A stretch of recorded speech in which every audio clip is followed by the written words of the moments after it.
This spring we noticed something about our pasture and we didn't do anything about it. And what comes to mind is that old phrase of bad news doesn't get better with age.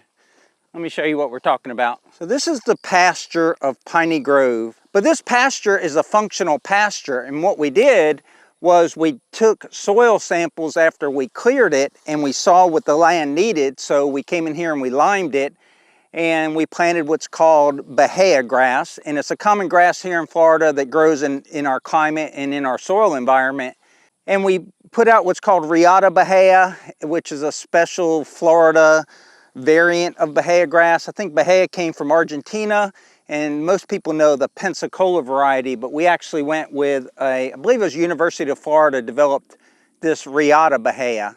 And what it does is it stays greener. It greens up earlier in the spring, stays greener into the fall, and it also has like higher protein level, or basically more nutrients, right, when you make hay. Well, the problem is that we had a low area on our property and there's this grass that is not Bahia grass. And I don't know how else to explain it, but it's almost like lawn grass, and I haven't been able to determine what type of grass it is. And this spring we noticed that this area was flowering in white, and what we should have done was come in here and mechanically cut that with a mower so that those seeds didn't spread. And the spring winds are coming from that direction and they're actually spreading this grass across. So what used to be a little area is now this big area behind me. So there's multiple ways I can address this so that we can get good growing Bahia grass in this area. I mowed a ring around it, so I've got it kind of contained, or at least a visual barrier so I know the difference. And what I was going to do is come in here and spray it with Roundup or some sort of herbicide that is non-discriminatory. By that I mean it kills everything. But I don't have enough of that, and I don't want to do a partial job because that's not good. If you're going to spray a herbicide, you want to make sure that you spray enough of it so that you kill whatever it is you're trying to get rid of, and you don't develop a tolerance within that species of grass, I guess. So what we're going to do is we're going to come in here and mow this. I've got the 6-foot finish mower on back of the Kubota. We're going to mow this real tight. There's going to be a lot of thatch, and then we're going to switch to the tiller and we're going to till all that in. And my hope is that we can mechanically terminate this invasive grass and then promote the growth of this Bahia. We'll have some Bahia that's established there, and Bahia can actually grow from a rhizome. So whatever the chunks of rhizome that are there from the Bahia grass, that should regenerate, and then those seeds should sprout. And then hopefully that whole area will convert back to good pasture land. Not sponsored by Kubota, just impressed. It's about 200 degrees out here or so a fine day for tractoring on an open station tractor. We're going to be using our Kubota L3901, which has 32 PTO horsepower here at the back, running a 6-foot John Deere finish mower. And what's unique about this finish mower is we're using Cutlass blades, and they're a blade that has 4 cutting tips per spindle. So we've got 12 cutting tips here. We've got rear discharge, and there's going to be a lot of thatch out there, so I may go over it back and forth several times. But the idea is to get this cut down low, get it mulched up into as fine of particles as possible, and then when I till it, then the tiller won't get bound up with long blades of grass.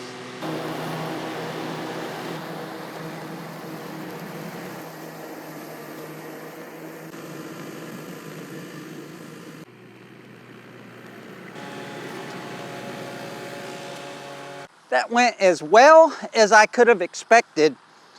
I had the tractor creeping along, so it's got a hydrostatic transmission, 3-speed. I'm in middle gear, but it don't matter what gear I'm in because I'm just going at a snail's pace. I'm very impressed with this John Deere finish mower. I bought it used. It had a lot of issues as far as it wasn't maintained.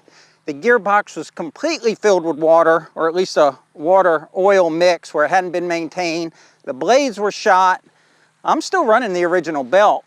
And people told me that finish mowers aren't durable. Stay away from them, do a brush hog or a flail mower. But for what I've got invested in that mower, it's probably pushing $5,000 new. I probably got $1,800 in it. I'm impressed. I think it's a Woods rebranded mower. I don't think John Deere actually made the mower, but it's just really, really good machine. And I recommend, if you're looking for a finish mower, go find a used Frontier or John Deere mower. I don't know if the new ones are the same quality, but this one here really cuts good.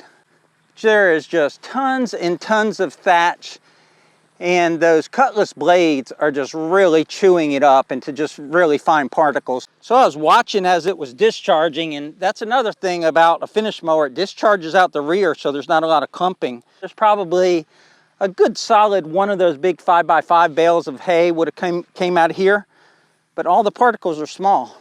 And that's really going to help the tiller incorporate that into the soil. And it actually kind of pains me to take a piece of land like this that's got grass established on it and till it up and everything, but it's just not the right grass, and it's just going to keep spreading when it flowers in the spring. So I'm going to go finish that. I don't have much left, just a couple strips left over there.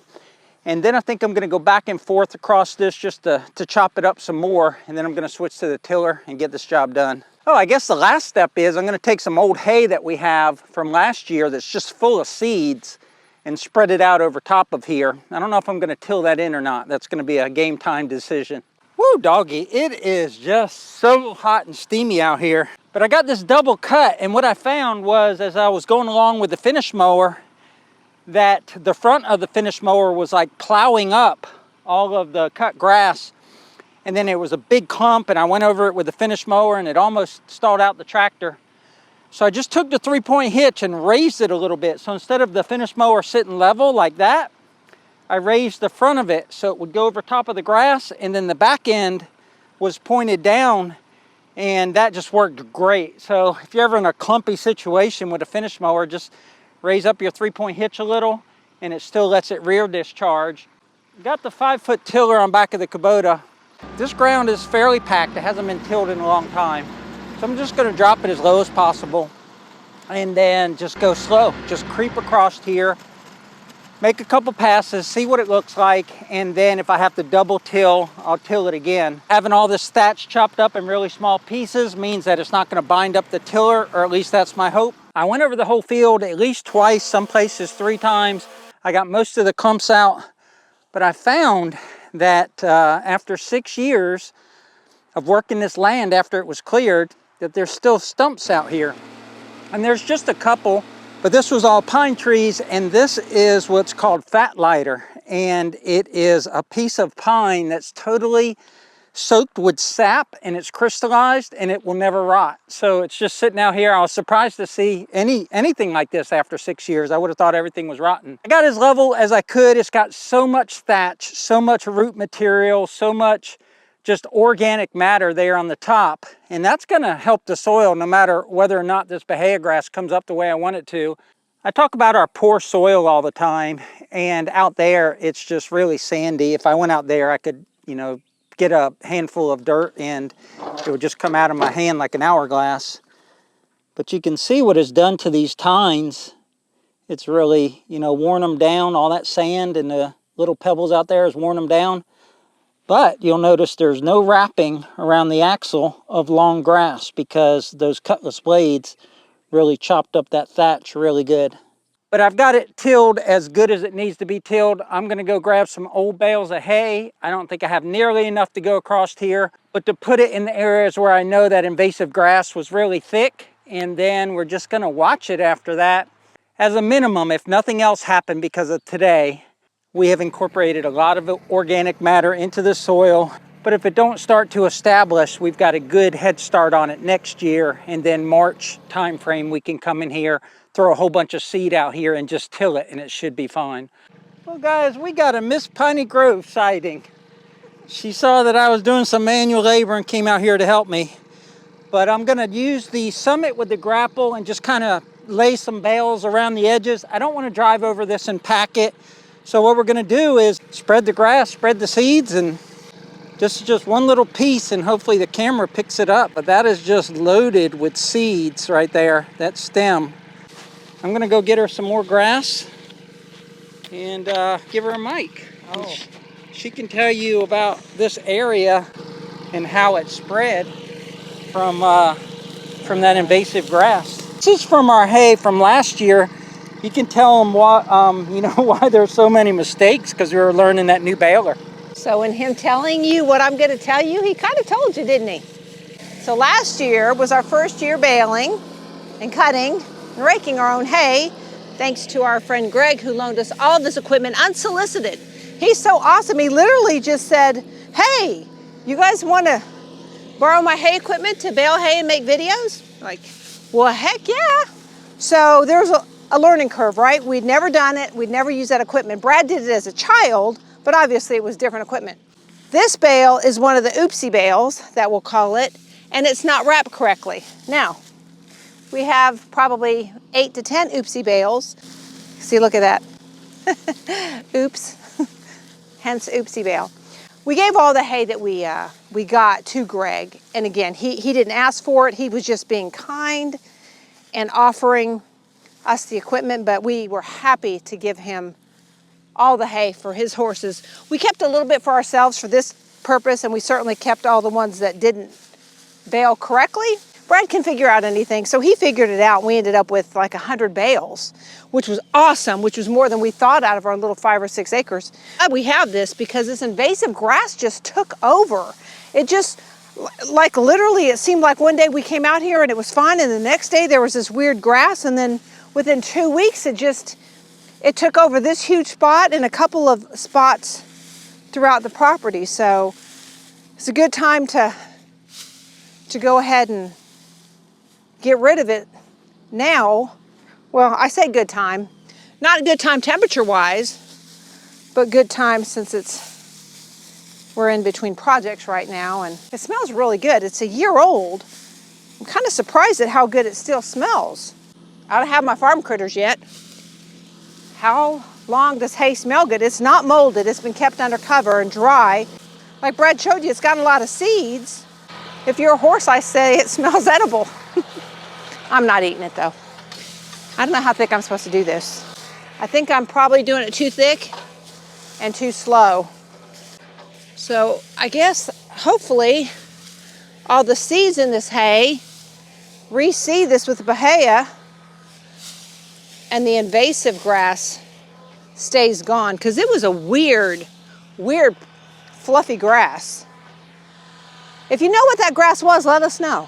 I don't know if this is thick enough or too thick. I don't know if I should spread it out more. Is this too thick? This is too thin? Oh, well, apparently I was wrong with that. I thought I was doing it too thick. We don't have that much hay, so. Well, if it's too thin, then you're spreading it out thinner. You said this. I mean, it's too thick. Oh, it's too thick, Yeah, see? it's gotta... Okay. Well, I thought maybe it was too thick, but we'll see how far one bale goes and use that as a gauge. Deb wanted to show you the seeds that comes out of the bale. That's all bahia grass seed. Yeah, I thought we were doing this to choke out, to seed too, but also to choke out that invasive grass. But now I see predominant reason is for the seeds. Lots of them. That bahia grass seed is pretty expensive. Like a 50-pound bag is like 250 bucks. So if we can seed this with some old leftover hay, that's a win for us. This is all the hay we have left over from last year that was in the bales that didn't net wrap properly. Not sure if we're gonna have enough. If not, we've got about 10 good bales that are tightly wrapped, and we're gonna give them to our neighbor for his horses. If we need a couple out here to finish, we got those as well. I don't know if Deb mentioned, but she actually is allergic to hay. And she's wearing those capri pants over there, so it's actually hitting her calves. How's that going? You welted up yet? She said she's starting to welt up already. We published a short video about baling hay. And in that video I said, you know, 2 days later after cutting, we raked it and baled it.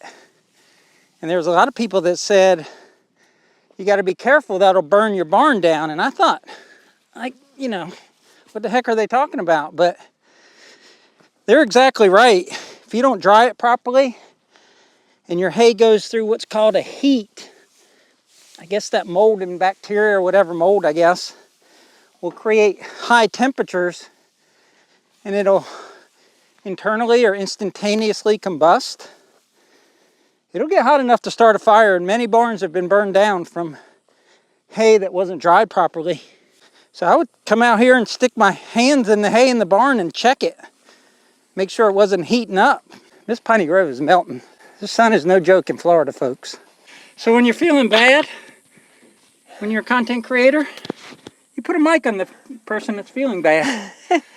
So what do you think? I know you got probably close to half of it done yourself. Yeah.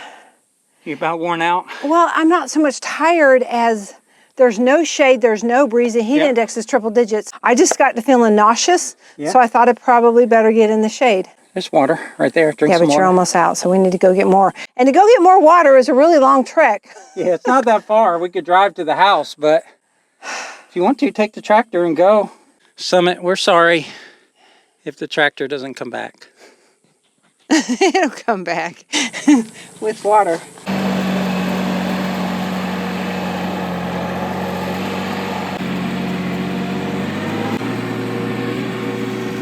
All right, Dev came back with some water and some Gatorade, and we powered through the last bit of this field. And I'm pretty confident. I'm happy that we did it, and I'm confident that we put a lot of seed out there. There was a lot of seed earlier that I showed you from the Bahia grass that was spotty out there. And just naturally, there's going to be seeds in the soil. It's amazing to me how a soil or a seed bank can hold seeds for like a generation until they finally sprout up. But it's all done. We made it through it, and we'll get a final word from Miss Piney Grove. That was a lot bigger of a chore than I thought it was going to be. Not that it was difficult, but it's hot. We powered through and we got it done. So stay tuned and we'll see if it worked. But until the next one, y'all take care out there. Be kind, tractor hard, and stay safe and hydrate. It's hot out there.